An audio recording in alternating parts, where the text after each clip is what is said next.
ఘనంగా కృష్ణాష్టమి వేడుకలు మండలంలోని శ్రీ వివేకవర్ధిని హై స్కూల్లో శ్రీకృష్ణ జన్మాష్టమి వేడుకలు ఘనంగా నిర్వహించారు. ఈ సందర్భంగా విద్యార్థులు కృష్ణుడు గోపికల వేషధారణలు ఎంతగానో ఆకట్టుకున్నాయి. ఉట్టికొట్టే కార్యక్రమం ఆద్యంతం ఉత్కంఠంగా సాగింది. విద్యార్థులు చేసిన నృత్యాలు అలరించాయి.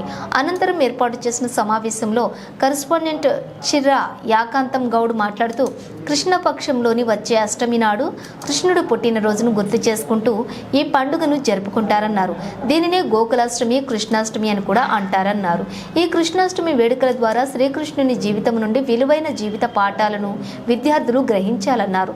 విద్యార్థులతో జ్ఞానాన్వేషణ, బాధ్యత, దృఢత్వం, కరుణ, ఆత్మవిశ్వాసం, సమయపాలన, చిత్తశుద్ధి మరియు జట్టు కృషి వంటి లక్షణాలను పెంపొందించడం ద్వారా రేపటి నాయకులను మరియు బాధ్యతాయుతమైనటువంటి పౌరులను పెంచుతామన్నారు. శ్రీకృష్ణుని ఆశీస్సులు మన పిల్లలను వారి విద్యా ప్రయత్నాలలో మరియు జీవితాలలో విజయం మరియు బాధ్యత వైపు నడిపించాలని కోరారు. ఈ కార్యక్రమంలోని ప్రిన్సిపల్ చిర్రా నరేష్, గడ్డమీది నవీన్ కుమార్, చిర్రా విజయ ఉపాధ్యాయులు మరియు విద్యార్థులు పాల్గొన్నారు.